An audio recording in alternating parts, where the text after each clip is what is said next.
Assalamualaikum warahmatullahi wabarakatuh. Kembali lagi bersama saya di praktikum pengantar kecerdasan buatan di pertemuan yang kedua. Kita langsung aja masuk ke contohnya.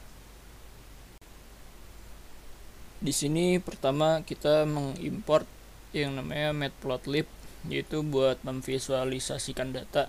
Kemudian di bawahnya itu ada numpy yang fungsinya untuk perhitungan.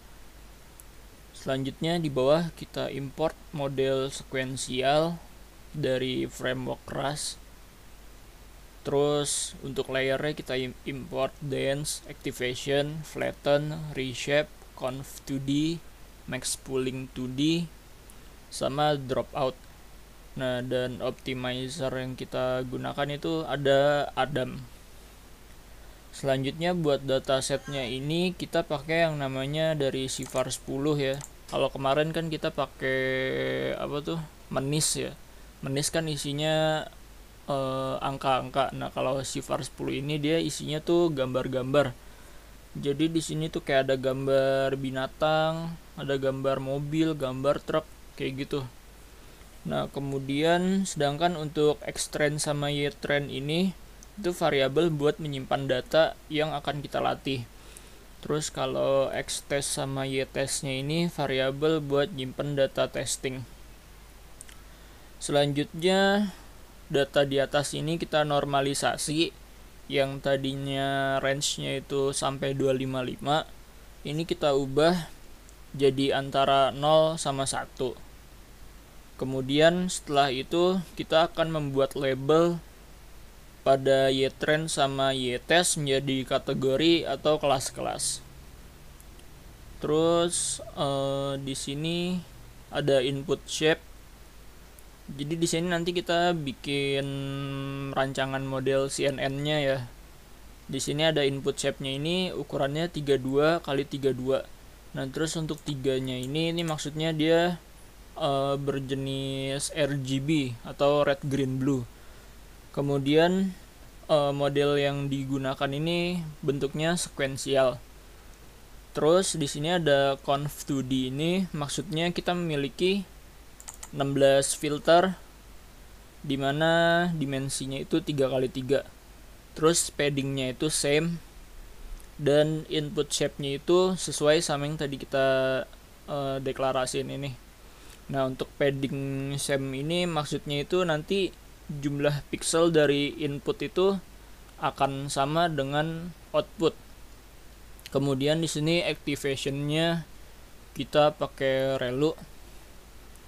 Terus di sini kita ngelakuin konvolusi lagi. Paddingnya masih same, terus activation-nya relu. Terus kita ngelakuin konvolusi lagi. Nah, kemudian di sini ada max pooling.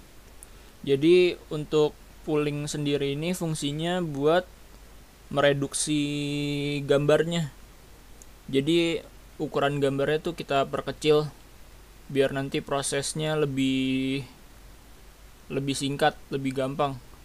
Nah, kemudian kalau udah di sini kita drop out.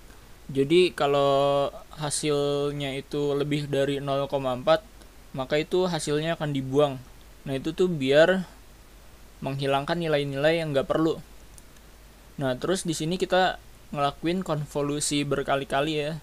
Nah, jadi di sini fungsinya sendiri kita ngelakuin itu berkali-kali itu supaya program dapat membuat supaya program dapat mendapatkan banyak informasi dari gambar tersebut. Nah, kemudian di sini ada flatten. Jadi di sini untuk mengubah array menjadi vektor. Kemudian di sini ada proses dense. Jadi buat dense ini fungsinya untuk menambahkan layer yang fully connected. Nah, terus kita akan mengaktifkan seluruh koneksi jaringan sebanyak 1000. Kemudian di sini kita perkecil menjadi 10. Nah, kemudian yang ini tuh fungsinya untuk menampilkan informasinya. Jadi yang tadi di sini ini informasinya ditampilin di sini. Kemudian kode yang di sini tuh fungsinya buat menyusun model dan melakukan proses trainingnya. Jadi dipersiapkan gitu, dimana variabel yang kita gunakan tuh pertama ada optimizernya, kita pakai Adam.